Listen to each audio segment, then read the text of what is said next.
kare bang' komishona ma ochung'ne somo mag mbalariany timo limbe mar yango ka gin kod gige somo madwarore.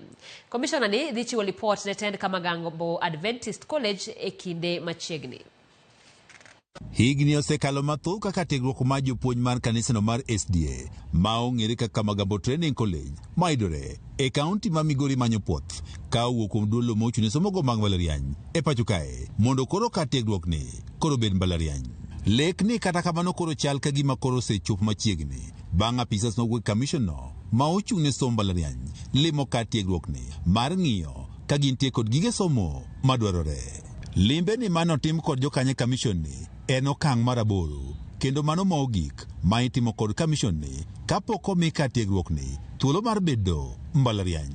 Gima koro rito en duoko ma idhi gol kod kamishon ni. Team from KU came today to look at, one, do we have the facilities that can cater for university education? 2, do we have enough people to teach the courses that we want to be offered in this place? They really came to assess us to see our preparedness. Kenda ng'eyo ni jatelo marwa mar county kaka nobiro ka e graduation gimora mora ma Commission for University biro dwaro mondo county okonygigo obiro bedo gi chuny mondo mi okonygi mondo mi Kamagambo chung. Jatend ka tiegruok ni mar Kamagambo Adventist College ngire Rei Kisis wach ni kalore kod okenge magisegoyo geno nitiere ni e kinde machiegni ka tiegruok ni idhi lok mbalariany. Dream to have a university has been on and off, and several things have been done, but we are glad that today we have reached a level where we have been assessed and a report has been given, and there are things that we need to fulfill in order to get there. So we are very happy. There have been many attempts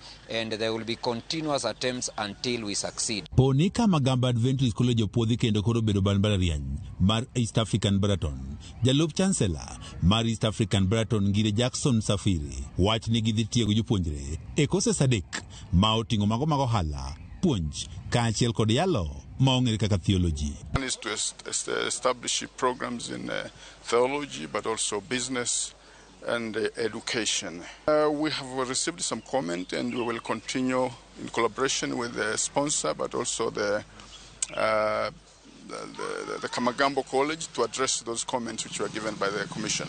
Geno matend Kamagambo Adventist College en ni kaka tiegruok koro bedo mbalariany to gibed kod courses madhi ne jopuonjre obedo mago mantie kod bidhruok makare kendo mago manyalo tiyo kod tiegruok magi e chuogo tijegi giwegi. Era where there is lack of integrity, there is too much corruption. We need institutions that will prepare people to be different workers who will change society, so that at least if you are to say public officers are corrupt, you will meet one trained here who is not corrupt. And this is our purpose, to change society through knowledge, through training. Kenya has so many professionals with many degrees, but the issue of integrity is a big problem for this country. Apart from integrity, we also have the issue of job creativity. A lot of our young people are languishing with their certificates and degrees.